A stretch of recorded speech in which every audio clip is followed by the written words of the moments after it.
Assalamualaikum warahmatullahi wabarakatuh. Kami dari kelompok 5 akan mempresentasikan tentang penelitian tindakan kelas. Sebelumnya perkenalkan kelompok kami. Yang pertama ada Eki Karismanandara, yang kedua Firda Milatur Rahmah, yang ketiga Lailatul Mufarokah, yang keempat Linta Mustafidatul Fajriyah, yang kelima Nadia Fitriani, yang keenam Nur Aini Sukmawati, yang ketujuh Nur Fitria, dan yang terakhir Zainal Faizin. Selanjutnya akan dijelaskan terlebih dahulu oleh Eki Karismanandara. Selanjutnya yaitu pengertian penelitian tindakan kelas.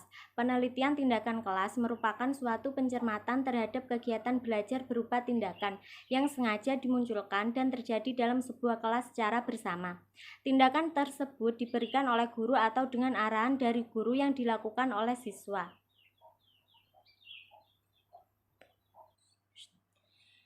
Tujuan penelitian tindakan kelas. Tujuan utama PTK adalah untuk perbaikan dan peningkatan layanan profesional pendidik dalam menangani proses belajar di dalam kelas. Tujuan itu dapat dicapai dengan melakukan tindakan alternatif dalam memecahkan masalah yang dihadapi. Fokus penelitian ini terdapat pada tindakan yang direncanakan oleh guru, yang selanjutnya akan diterapkan pada peserta didik, kemudian dievaluasi apakah berhasil atau tidak. Yang selanjutnya adalah prinsip penelitian tindakan kelas. Agar peneliti memperoleh informasi atau kejelasan yang lebih baik tentang penelitian tindakan, maka perlu memahami terlebih dahulu prinsip-prinsip yang harus dipenuhi ketika melakukan penelitian tindakan kelas. Prinsip-prinsip penelitian tindakan kelas yang pertama adalah kegiatan nyata dalam situasi rutin. Mengapa penelitian tindakan dilakukan dalam situasi rutin? Karena jika dilakukan dalam situasi lain, hasilnya tidak dapat dijamin akan dapat dilaksanakan lagi dalam situasi aslinya. Prinsip yang kedua adalah adanya kesadaran untuk memperbaiki diri. Di sini artinya bahwa penelitian tindakan dilakukan bukan karena ada paksaan atau permintaan dari pihak lain, tetapi atas dasar sukarela yang hasilnya diharapkan akan lebih baik dari hasil yang lalu, yang dirasa belum memuaskan dan perlu ditingkatkan. Prinsip yang ketiga adalah SWOT sebagai dasar berpijak. Artinya adalah penelitian tindakan harus dimulai dari melakukan analisis SWOT yang terdiri dari unsur-unsur S untuk strength yang artinya kekuatan, W untuk weakness yang artinya kelemahan, O untuk opportunity yang artinya kesempatan, dan T untuk threat yang artinya ancaman. 4 hal tersebut dilihat dari sudut guru yang melaksanakan maupun siswa yang dikenai tindakan. Yang prinsip keempat adalah upaya empirik dan sistematik. Di sini artinya prinsip ini merupakan penerapan dari prinsip ketiga. Dengan telah dilakukannya analisis SWOT dalam suatu penelitian tindakan, berarti sudah mengikuti prinsip empirik atau terkait dengan pengalaman, dan sistemik artinya berpijak pada unsur-unsur yang terkait dengan keseluruhan sistem yang terkait dengan objek yang sedang dikerjakan. Prinsip yang terakhir adalah ikuti SMART dalam perencanaan. Ketika guru menyusun rencana tindakan, harus mengingat hal-hal yang disebutkan dalam SMART. Dalam bahasa Inggris, SMART artinya cerdas. Akan tetapi dalam proses perencanaan kegiatan merupakan singkatan dari 5 huruf bermakna, yaitu S untuk spesifik yang artinya khusus, artinya tindakan yang dipilih peneliti harus khusus. M untuk manageable artinya dapat dilaksanakan, artinya tindakan yang dipilih itu tidak sulit untuk dilakukan. Selanjutnya A untuk acceptable artinya dapat diterima lingkungan, artinya tindakan tersebut diterima oleh subjek yang dikenai tindakan dan lingkungan. Selanjutnya R untuk realistik artinya operasional atau tidak di luar jangkauan. Dan selanjutnya adalah T untuk time bound artinya terencana. Artinya penelitian tindakan sudah tertentu jangka waktunya dan dapat direncanakan dalam waktu tertentu, misal 1 bulan, 1 semester, ataupun 1 tahun. Selanjutnya yaitu model penelitian tindakan. Tahap pertama yaitu perencanaan atau menyusun rancangan tindakan. Dalam tahap ini, peneliti menjelaskan tentang apa, mengapa, kapan, di mana, oleh siapa, dan bagaimana tindakan tersebut dilakukan. Penelitian tindakan yang ideal sebetulnya dilakukan secara berpasangan antara pihak yang melakukan tindakan dan pihak yang mengamati proses jalannya tindakan. Cara ini dikatakan ideal karena adanya upaya untuk mengurangi unsur subjektivitas pengamat serta mutu kecermatan yang dilakukan. Dengan mudah dapat diterima bahwa pengamatan yang diarahkan pada diri sendiri biasanya kurang teliti dibanding dengan pengamatan yang dilakukan terhadap hal-hal yang berada di luar diri. Karena adanya unsur subjektivitas yang berpengaruh, yaitu cenderung mengunggulkan dirinya. Tahap kedua yaitu pelaksanaan atau pelaksanaan tindakan. Tahap kedua dari penelitian tindakan adalah pelaksanaan, yaitu implementasi atau penerapan isi rancangan di dalam kancah, yaitu mengenakan tindakan di kelas. Hal yang perlu diingat adalah bahwa dalam tahap 2 ini, pelaksana guru harus ingat dan berusaha mentaati apa yang sudah dirumuskan dalam rancangan, tetapi harus pula berlaku wajar, tidak dibuat-buat. Dalam refleksi keterkaitan antara pelaksanaan dengan perencanaan perlu diperhatikan.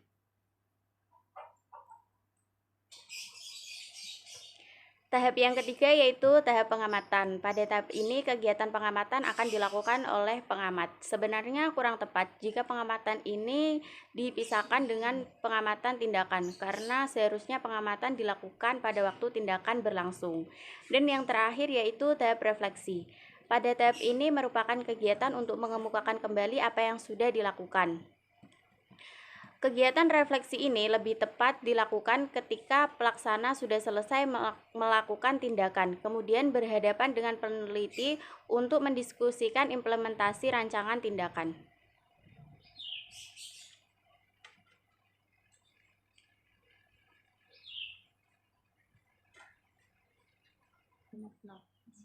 Selanjutnya itu persyaratan penelitian tindakan oleh guru. Persyaratan untuk diterimanya laporan penelitian tindakan yang dilakukan oleh guru.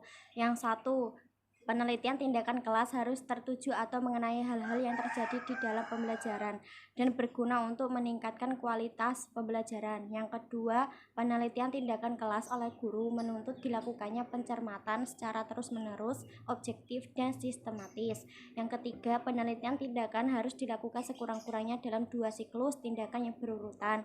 Yang keempat, penelitian tindakan kelas terjadi secara tidak wajar, tidak mengubah aturan yang sudah ditentukan, dalam arti tidak mengubah jadwal yang berlaku. Yang kelima, penelitian tindakan kelas disadari betul oleh pelakunya, sehingga yang bersangkutan dapat mengemukakan kembali apa yang dilakukan.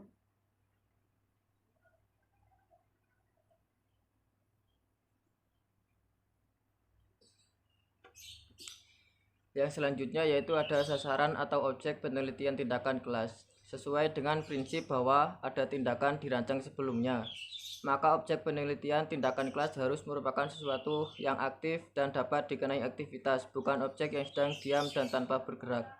Nah, ini ada 7 macam. Yang pertama yaitu ada unsur siswa. Unsur siswa dapat dicermati objeknya ketika siswa yang bersangkutan sedang asyik mengikuti proses pembelajaran di kelas. Terus yang kedua yaitu ada unsur guru.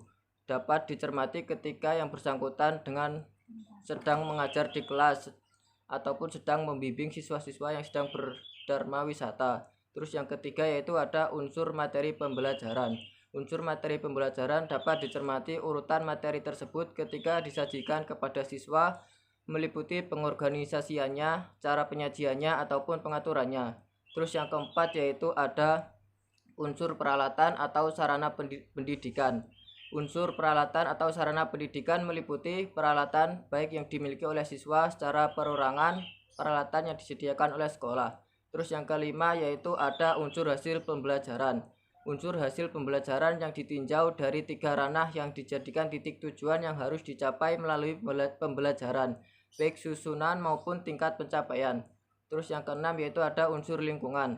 Unsur lingkungan baik lingkungan siswa di kelas, di sekolah, maupun yang dilingkungi siswa yang berada di rumah. Terus yang ketujuh yaitu ada unsur pengelolaan. Unsur pengelolaan yang jelas-jelas merupakan gerak kegiatan sehingga mudah diatur dan direkayasa dalam bentuk tindakan. Selanjutnya yaitu penyusunan laporan penelitian tindakan. Proses penyusunan laporan akan mudah apabila sejak awal guru sudah disiplin mencatat apa saja yang sudah ia lakukan. Sistematika laporan penelitian tidak jauh berbeda dengan laporan penelitian yang lain. Satu hal yang sangat dicermati oleh penilai adalah bagaimana siklus dilaksanakan dan penjelasan tentang proses yang berlangsung. Kesalahan umum yang terjadi, guru hanya menyebutkan sangat sedikit tentang tindakan yang dilakukan dan langsung menunjukkan data yang dikumpulkan melalui tes. Demikian presentasi dari kelompok kami, kurang lebihnya mohon maaf. Wassalamualaikum warahmatullahi wabarakatuh.